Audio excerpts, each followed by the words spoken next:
तर मित्रांनो बघू शकता आपण जे आपले गावंडे साहेब आहेत भास्कर भाऊ त्यांनी जे सेवा दिलेली आहे ते बघा ही गाय आहे। तर या गायला त्यांनी जे सेवा दिली आहे बघू शकता आपण 8 ते 15 दिवसापासून सेवेसाठी आहे। तर त्यांचं किंवा माझं काही नातं नसतानाही ते जे पशु प्राण्यांना जे जीव लावत आहेत तर बघू शकता आपण। तर बोलता गावंडे साहेब 2 मिनिटं मीडियाला। नमस्कार, जय भीम जय भारत। मी भास्करराव गावंडे शंकरनगरमधून शंकरनगरमध्ये राहत आहोत। मी जे गाय आणलेली आहे हे अंजनगावहून शंकरनगरमध्ये अकोल्यामध्ये आणलेली आहे। मी तिथून आणताना सतत हे गाय बिमार होती आणि मी तिथं शंकरनगरमध्ये प्रायव्हेट दवाखान्यामध्ये डॉक्टरला दाखवलं। तिचा कम से कम 15 दिवस मी इलाज केला पण तिथं बी फरक पडला नाही। मी तिथून गाय इथं आमच्या दवाखान्यामध्ये पशुवैद्यन या विद्यालयामध्ये आणलेली आहे।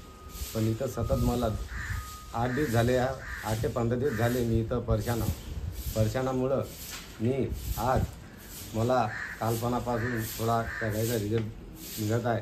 परंतु सर्वांना माझी विनंती आहे, कोणताही प्राणी असो कोणताही पक्षी असो त्यांना आपला अगर दिसला तर त्यांना वाचवा आणि त्याला प्राण द्या अशी मी सर्वांना विनंती करतो आणि माझे 2 शब्द समाप्त करतो। जय भीम जय भारत। तर असं आहे मित्रांनो, तर फुले शाहू आंबेडकरी चळवळ आपल्याला काय सांगताय तर हा त्यातला एक संदेश जो तुमच्यापर्यंत तुम्ही पोहोचवलेला आहे तर हा फुले शाहू आंबेडकरी चळवळीचाच एक संदेश आहे।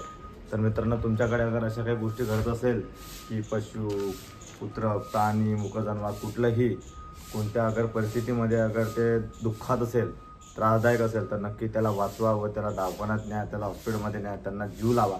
त्यांना आपल्याशिवाय कोणी नसतं, त्यांना आपल्या भाषेशिवाय काही कळत नाही, आपण त्यांना समजून घ्यायला पाहिजे।